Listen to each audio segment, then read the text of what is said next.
Hey, everybody. Welcome to Daniel Davis Deep Dive, coming to you live from Washington, D.C. Earlier today, elsewhere here in Washington, the President of the United States went out before some cameras before he took off in his helicopter and told the American people that basically he had made a decision that it's time to take action against Iran. Yes, I do hold them responsible in the sense that they're supplying the weapons to the people who did it.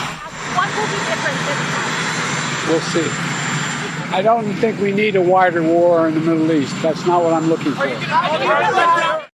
So he's decided that he's going to take action. He doesn't want a wider war, and he's not sure what's going to happen, if this is going to work, if it's going to do anything good. Those are really not a good way to start. And we're going to try to break down some of the possibilities and some of the options that he might choose. And we have a great guest with us today. That is my fellow Defense Priorities fellow Mike Dimino, who's also a former CIA official and is extremely knowledgeable about a lot of the things in this region. And we're going to tap into his brain on some of his knowledge of the Iranian capabilities. So welcome to the show, Mike. Thanks, Danny. It's good to be back with you.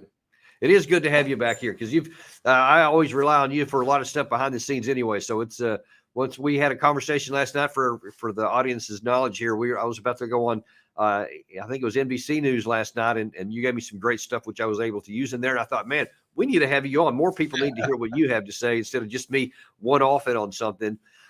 So there's nothing better here. Now, of course, is now virtually everyone's aware 3 American troops were killed at a base called Tower 22 in the Saudi Arabia, not Saudi Arabia, sorry, the Jordanian desert, just outside of the Syrian border by the U.S. base on Al Tanf. And there was a drone that somehow got through our defenses. There's conflicting orders on exactly how that happened, but it doesn't matter. They did get through, and 3 people were killed. And now we're in a position that many of us have worried about for a long time, that we're going to have to respond in a much bigger way than has been the case really since the Israeli-Hamas war started, when really a lot of this exploded. People in the region, they can't strike at Israel, so they're striking at the United States because we help Israel, and they have really accelerated those attacks. And there's been 165 up to as of this morning, I think, since the 17th of October. Now then, one of them finally got through, and you see these bases are literally just scattered all throughout the region. These little red dots everywhere. Some are pretty big, and some are just little small ones, like this Tower 22 here, which makes it a real nightmare to try to defend all of these locations when you have easy access by some of these groups here. But now then, Biden is going to have to respond, because to these 165 strikes, so far the United States has launched 17 retaliatory strikes, which means most of the time nothing happens at all. If the strike didn't hit somebody or wound an American, there was no response at all. And of course, that's only going to embolden the people to continue trying and make them think that it's very low cost. Well, I think it's pretty clear that this time Biden is not going to go in small. And I want you to talk about that in just a second, but just kind of set the stage where the range of ideas are out there. Some people are suggesting we go medium size, but the majority of it seems to be, well, we should either use a baseball bat or a crowbar. And that's kind of the extent of what people are talking about here. And I think there's no better example of the baseball bat version than General Kellogg. They have to do what I would call super escalate. They have to take it to a level that everybody's uncomfortable, including those in the Situation Room, where you go to a level you say, okay, this isn't a gamble. It's a risk, and we understand the risks involved. But until we make a clear message and we send a clear message, these are going to continue. So you have to go outside of your normal box, and you have to break the escalation ladder. Either attack the Quds Force leaders, that's Ismail Ghani, or the Supreme Leader Khomeini, or the facilities they've got in Iran. But somebody has to make a hard call, because now we've reached a point where we're going to have to do something very hard, very strong, and the response is going to be probably, but from their end, it could be proportionate. So be prepared for that. Okay, break the escalation ladder and assassinate their supreme leader. That's all we're saying. We don't want a broader war. Oh, wait a minute. I'm thinking that those things are not congruent there. Yeah. But so I want you to talk about that. So first of all, before we talk about what the Iranians might do in response, because that doesn't get much notice at all, and I think it's crucial to understand what may happen in response to this. But first of all, I wonder if you can kind of lay out what you see as the 3 most likely courses of action that Biden could choose from smallest to the largest?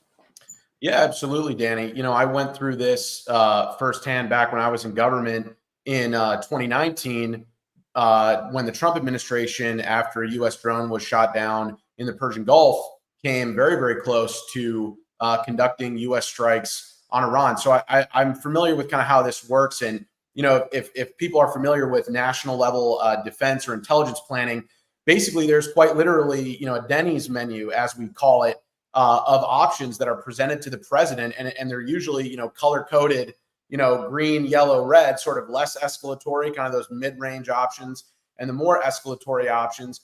And so all of the things that kind of we've been discussing in recent days are probably going to be on that Denny's menu. And so if we walk through it, right, on the lower end, I think you would definitely see attacks on IRGC bases in Syria and places like Mayadeen, where they train a lot of these Shia militia groups, or on Kataib Hezbollah sites in Iraq. You could also see other IRGC assets in the region get targeted. One that has come up several times in discussions that I've had has been the MV Bashad, which is an IRGC intelligence and surveillance vessel that has been transiting the Red Sea and the Gulf of Aden over the past several weeks. So that could be on the menu as well. And then I think on the higher end, you look at, strikes inside Iran on critical infrastructure in places like Bandar Abbas, possibly oil refineries, possibly coastal air defense, surface-to-air missiles and radar systems. That was some of the stuff that President Trump was considering in 2019. And so I think that would probably be on the menu. And I think on the very highest possible response, which of course I don't advocate, would be going after strategic sites in Iran. And what do I mean by that? Places like Natanz, Bushehr, other Iranian, enrichment or nuclear-related facilities that would be kind of the most escalatory thing that we could do. But I think, those are the options. As far as what I think will happen, I do think, as you said, Danny, that the Biden administration is going to have to hit harder than they've done to this point. And I think that we're going to see a bigger response than we've seen, even in regards to the Houthis. And I think the key words that I would hone in on for your audience, are multi-phased and tiered.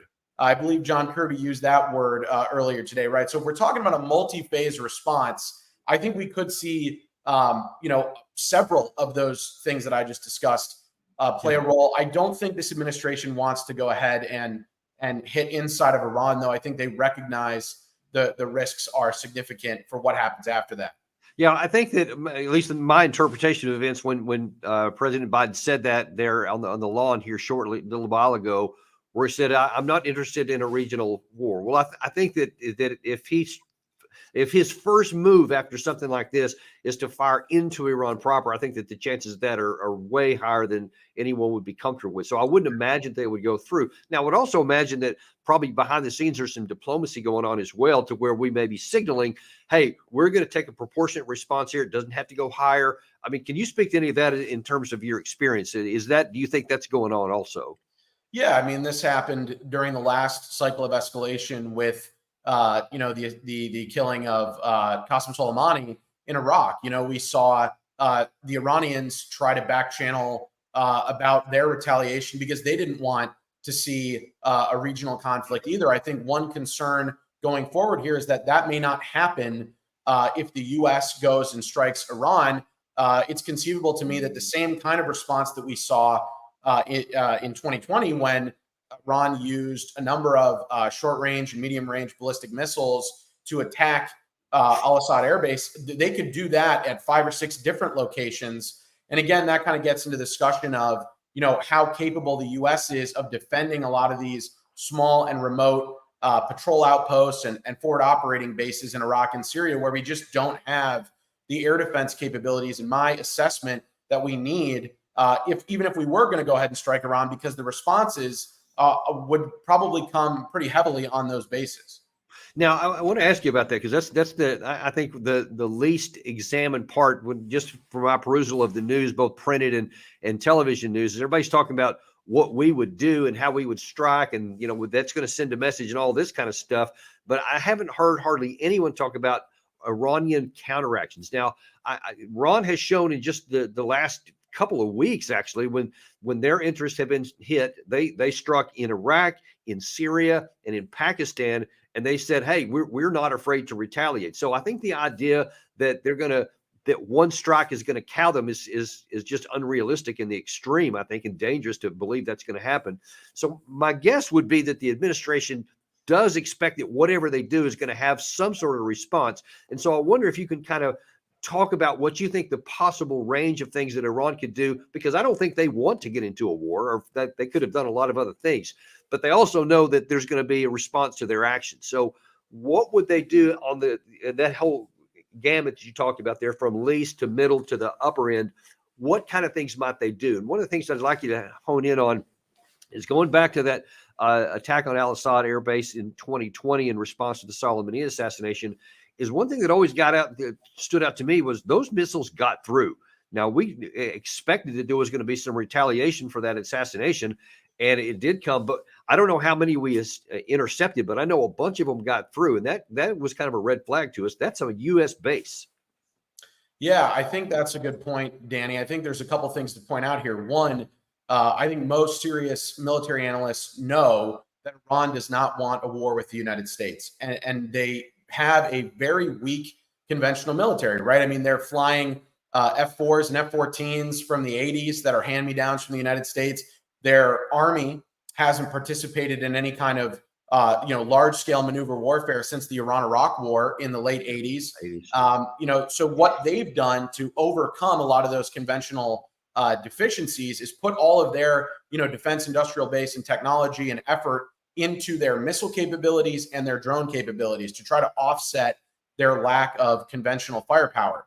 Now, really what we would see if the U.S. goes ahead with an aggressive response here is, I think, Iran looking to leverage those ballistic missile capabilities like they did after the Soleimani strike.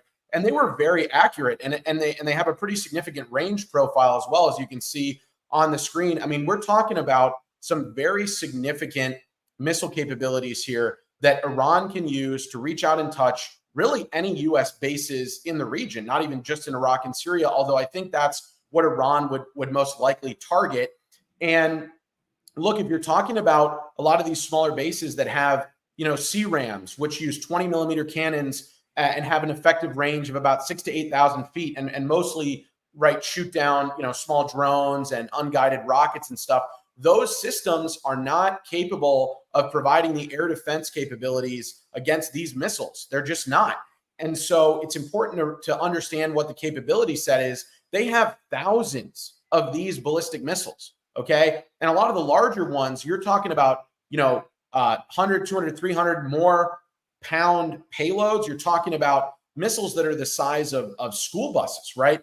And so we do have Patriot batteries in the region, but a lot of these missiles are so they move so quickly. They're easy to deploy. They're road mobile, right? They can go on these transporter erector launchers and be sort of used in a shoot and scoot way. It's very hard to counter that. We do have some Patriot batteries in the region that would be kind of the most appropriate system to protect against these. But even then, if you're familiar with sort of missile doctrine, right? Salvos and salvo size is really important here. So what the Iranians did effectively after the Soleimani strike is use very large salvos of these missiles, and they were very accurate. If you looked at the battle damage assessments after these strikes on Al-Assad Air Base, they hit everything they were trying to hit. They hit many of the runway shelters that protect a lot of the U.S. MQ-9 drones that are there. And they intentionally, I believe, did not target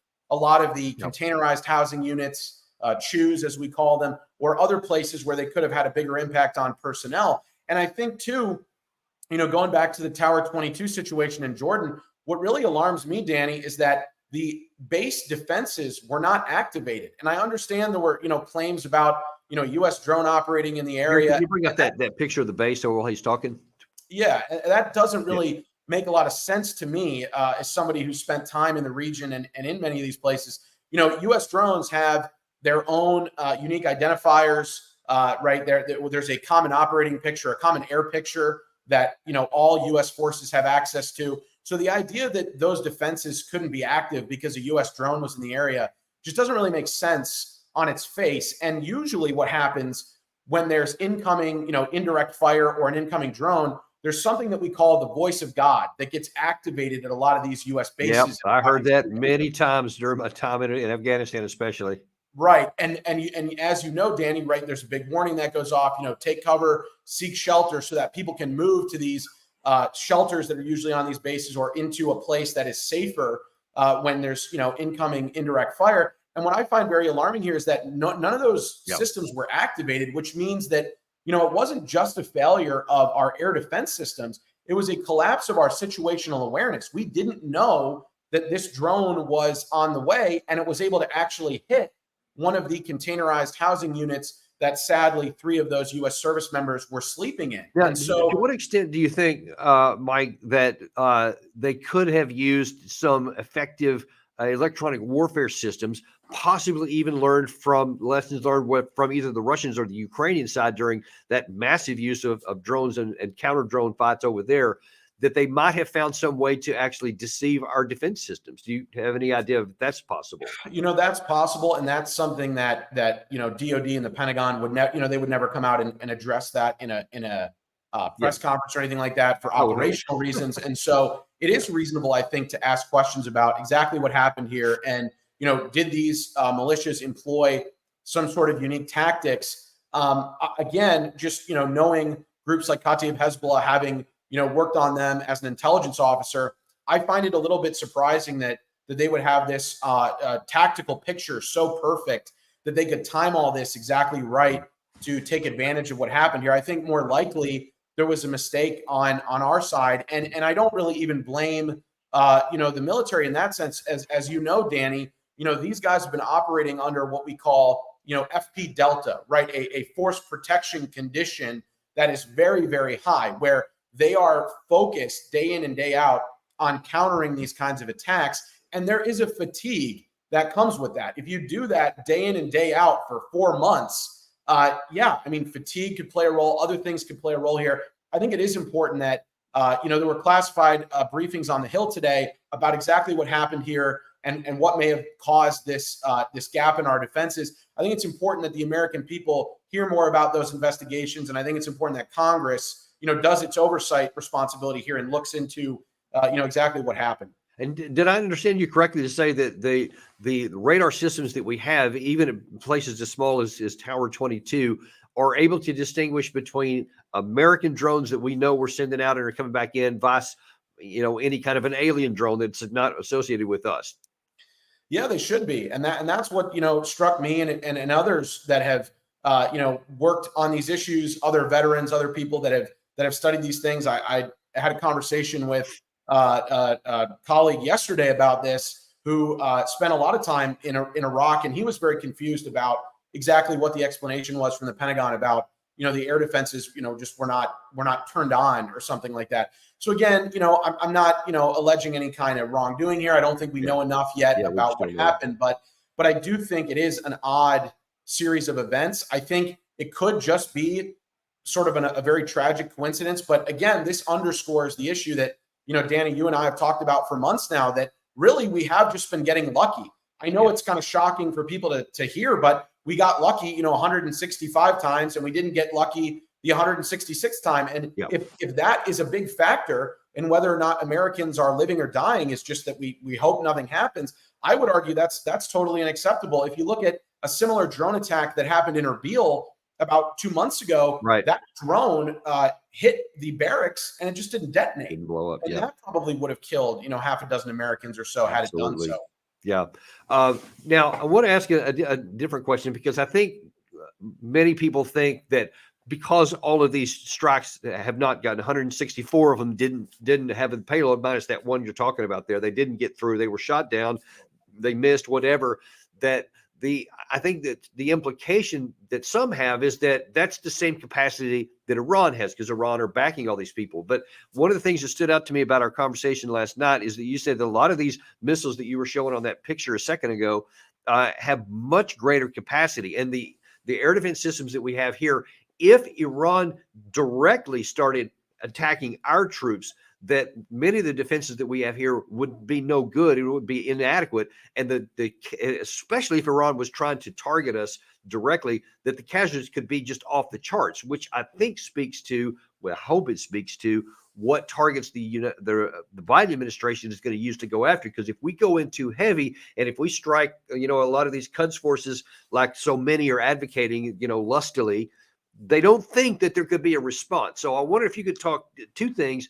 One, about the different capacity that the Iran itself has if they went after our troops and on that map with all the red dots. And then second, what do you think would trigger them that would make them say we're going to attack that, as opposed to letting these groups do it themselves and not get directly involved? Yeah, so I think the big interesting part here to me is that killing Qasem Soleimani was a significant red line for Iran to go ahead and conduct ballistic missile attacks on their own, right? Iran's military doing this, as opposed to, letting these Shia militia groups attack U.S. troops. That was kind of considered a red line for them. You have to imagine that U.S. strikes on Iran directly would go way past that red line that was sort of already established in 2020. And so I think that's the concern here. You would see if the Biden administration went forward and attacked inside of Iran, I do think you would see Iran conduct ballistic missile attacks on many of these U.S. bases in Iraq and Syria. And I think they would be different than what happened after the Soleimani strike, because I think they'll be intending to kill U.S. troops. And I don't think there's going to be much back channeling between the U.S. and Iran. And I think the number of missiles and the size of the salvos will increase, right? They were very effective at hitting Al-Assad Air Base in 2020. Now they're going to be, they would be even more effective going after some of these smaller bases that are even less defended than Al-Assad Air Base is, where, like we've talked about, you have a CRAM, which shoots down, drones and small rockets, that are 6,000 to 8,000 feet in altitude and slow moving. And you have Avenger systems, which are smaller, shorter range surface to air missiles that the U.S. uses, that usually employ a Stinger, right? Or some sort of man pads, that's adapted to a fixed emplacement, or a Humvee or something like that. And those systems are short range, and they're designed to mostly go after like slow moving, fixed or rotary wing aircraft. Ballistic missiles that are moving at several thousand miles an hour, the size of a school bus, there's no chance for those systems to engage those kinds of missiles. So if Iran starts to dip into the inventory of what you're seeing on your screen now, these Shahab medium-range ballistic missiles, some of the larger Fatah series short-range ballistic missiles, that's going to be a significant problem. And the Biden administration has to know, if they go forward and hit Iran proper, even if they hit, oil refineries on the coastline, or they don't really hit, anything much further than that, this is the kind of response that we're looking at on our screen that we're going to see falling on these U.S. bases that we're just not adequately positioned to defend right now. And I think that should be a consideration for the Biden administration if they don't want to see more U.S. casualties, and if they want to keep this contained as best they can to Iraq and Syria. And I think you and I would argue that, they haven't really succeeded in that. And we're, here we are conducting, I think we're on our 9th round of strikes on the Houthis in Yemen. I mean, this is how you get to regional war, where things slowly begin to kind of, trickle out into what we call horizontal escalation, where we're not just increasing the intensity of the fighting that's going on in, Israel or Gaza, but now we're fighting in all these other fronts as well. And I think that is a major. Start adding up. So when you hear people like General Kellogg there, General Petard on Fox a couple of days ago, or of course Lindsey Graham on an hourly basis, practically saying hit Iran, hit them hard, take out their oil refineries, all these big targets in here. Knowing what you just said, what would you tell these people when they're talking about that, when they claim that that's going to make Iran back down? What I would tell them is, again, from an objective, military analysis standpoint, from an intelligence standpoint, your enemy gets a vote, whether we like it or not. Iran can respond via its proxies on the ground. They can respond via the ballistic missile capabilities that we just talked about in depth. They can also close off the Strait of Hormuz. If we think what the Houthis have done, is disruptive to global shipping, even though only 1% of U.S. imports have actually been affected, and it's mostly China and Europe that have been affected. But you know, that's 10% of all global sea trade that goes through the Red Sea. That's caused a lot of headaches, rising freight costs, rising insurance costs. I would ask our politicians to imagine that scenario applied to the Strait of Hormuz and to the entire Persian Gulf.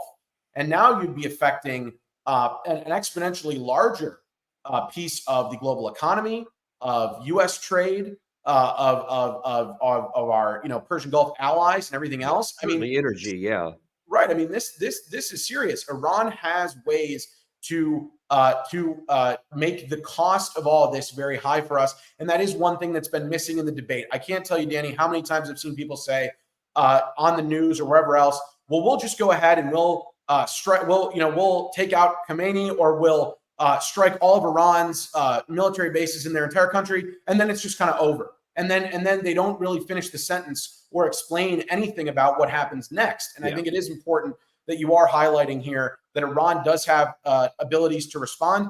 I don't think they want a war with the United States. They don't have the conventional capability to win a war against the United States, but they do have the missile capabilities to kill a lot of Americans and to make the cost very, very, very high for us. And that's why I think at the end of the day, President Biden hopefully will make the same calculation that President Trump did and many other previous U.S. presidents have made, regardless of their party or their view on this, which is that when it comes down to the final calculation, there are no U.S. interests that are served by attacking inside of Iran directly or starting what would only be able to, what we could only call a war with Iran. And I think that is the important thing that I hope this administration comes back to. Absolutely. 100% couldn't agree with you more strongly. In the last few minutes we have here, let me ask you a different question. What could the United States do to deter Iran, to keep the attacks down so that we don't lose any troops? Now, I've been arguing that we need to withdraw those troops and reposition them elsewhere in theater to get them out of the way, but that's a separate issue. In terms of what can the Biden administration do now to convince Iran that it's not in their interest to continue to escalate, because we can do more harm to them than they can do to us, but we don't want to get into one of those debates where we're also harmed. We want to keep it to where nobody is harmed and our interests continue to be taken care of. So is there a way to thread this needle so that no more of our troops get attacked and we don't escalate into a larger war?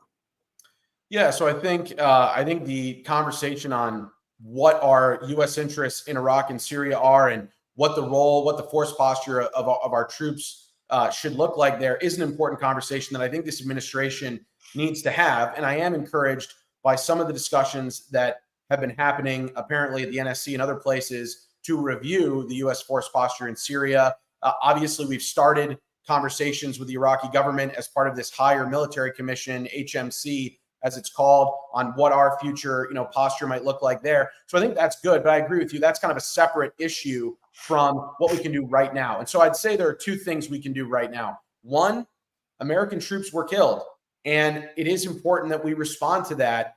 Yes. I just think that we have to narrowly tailor that response. And so I do support the Biden administration responding forcefully to what's happened to protect our troops. I think, again, the way they respond is everything here. And my suggestion on the policy side would be to go after IRGC bases in Syria, to hit Kataib Hezbollah and other Shia militia groups that are very closely tied to the IRGC in Iraq.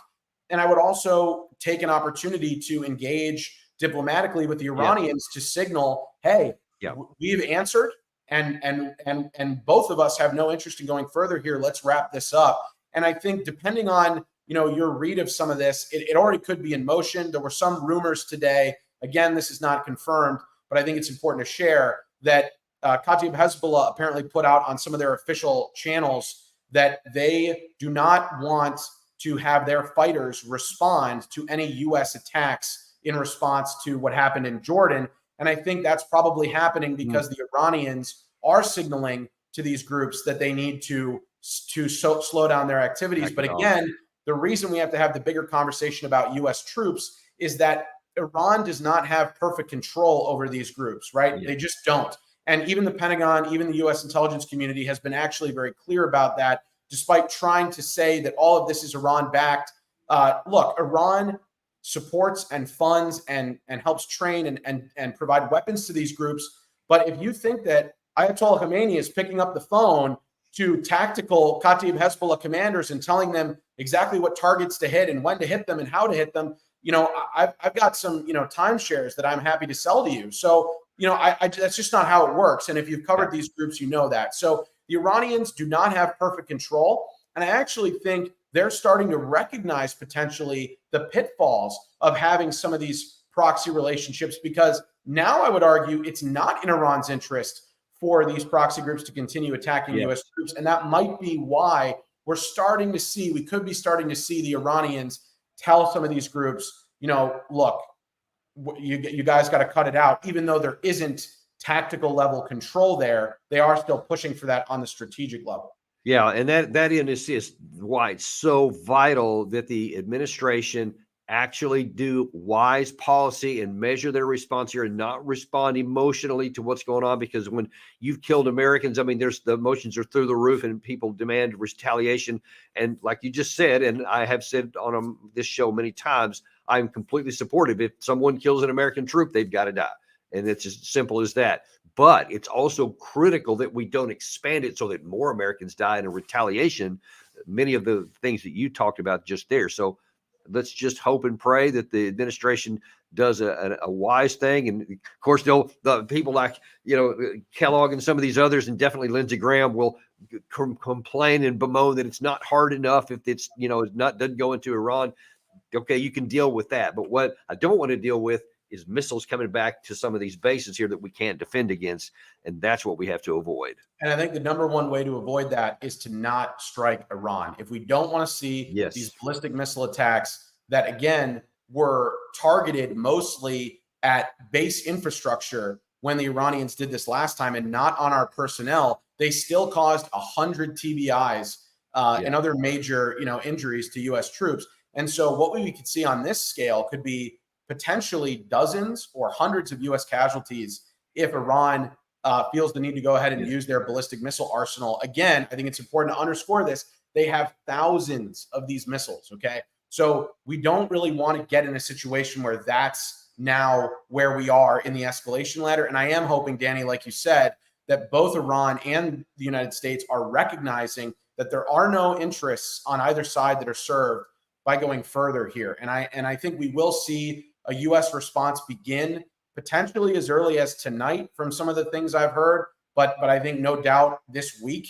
And I think, again, we'll have to talk more on what that initial response looks like, and if the administration continues to signal that this is going to be a multi-phased response where they could escalate in other ways. We could see cyber attacks on Iran. We could see covert action measures that don't get a lot of press being used as well. And so I think, again, even if we see initial U.S. strikes and things seem out of control, I would argue we're not quite out of the woods yet.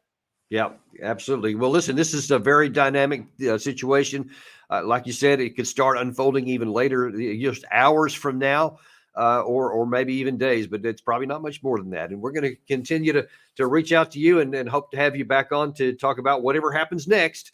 And we'll keep tracking this as it happens so that all of our viewers get the information that they are only going to get here, because I'm telling you, folks, the information you get on this episode right here alone is something you're just not getting on a lot of these other channels where you have maybe 3 to 5 minutes of an explanation on something. So like and subscribe, share with your friends, and invite anybody you have who wants to know the real truth about what's going on in the Middle East and what needs to go on. Come back and visit, and we'll see you next time on Daniel Davis Deep Dive.